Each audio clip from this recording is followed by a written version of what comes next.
I moved from Mexico when I was 16, and I grew up Catholic. So went to catechism, memorized the Bible, different parts of the Bible, prayers, and going to mass every single Sunday. So when I got to this country, I didn't have anybody. So what I decided to do was just read, and I think at that moment, because I was in so much pain, I started questioning my own faith, my own beliefs. I became an atheist because I realized that it didn't make sense why God would allow me to go through, racism and come into a country with that. It made me feel unwanted.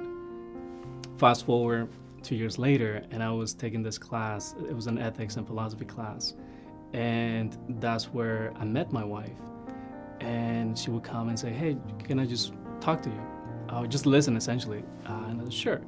And then when she told me that she was a Christian, there were many times when I tried to question that or debate, and she was always very respectful, very gentle, and said, "You know what? I respect your beliefs, and this is just me. I'm not here to convert you. I'm not here to push religion on you," and I really respected that. And with her, it was just so different. So then she invited me to a Chi Alpha meeting, and that's where I met her friends that then became my friends. And initially, I didn't want to go because I pictured people on their knees praying, and that was just not what I wanted to do. But I accepted it simply because my class was canceled. So I liked it. So they invited me again the following week, and I said, sure. I remember everybody was just so into not so much the songs, but it seemed like they were connected to something greater than themselves. And there was something inside of me that cracked because that's what I wanted. And watching them, I realized they have something I've been longing for, and I've been trying to do it on my own. But I went home just thinking about that, how at peace they seemed and how genuine they were. So then they invited me to a service. It was a concert.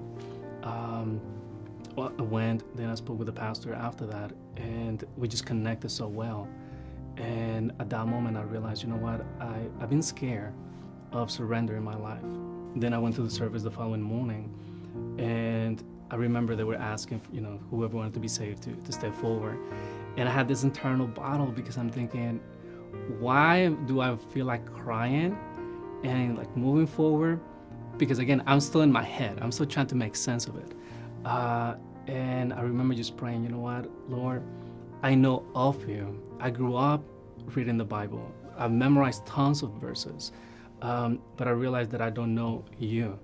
So if this is the beginning of something different, just help me get out of my way, my own way, and step outside. And I did. And I remember I was just bawling at the altar, just crying and feeling embarrassed, but at the same time not caring. So then afterwards, I remember Pastor Stan, said, can I talk to you afterwards? I'm like, yes and no. I don't want to talk to you. But I do because I don't understand what's happening. So, he asked me, if I knew what it meant. And I knew what it meant. But I think, like I said, I never had really made that commitment. Being serious to do that. So we prayed the prayer. And, I wish I could tell you that everything changed at that moment, but it was a gradual process because that night I went home and I really felt at peace. I opened my Bible, and all of a sudden stories that I had read before just started sounding differently.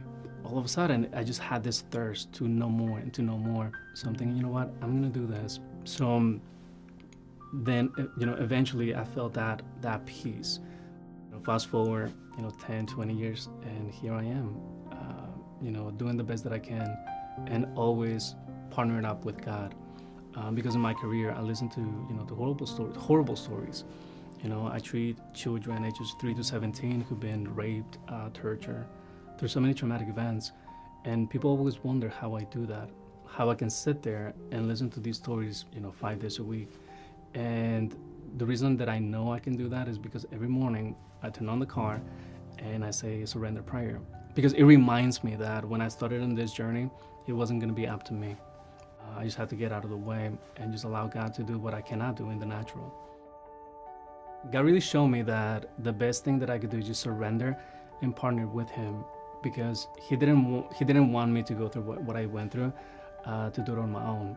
So today, as a therapist, as someone who helps people, the best thing that I can do is just to collaborate with him and know that he loves every single person that comes into my office more than I do. He cares about them more than I do. So I'm honored that he gets to use me.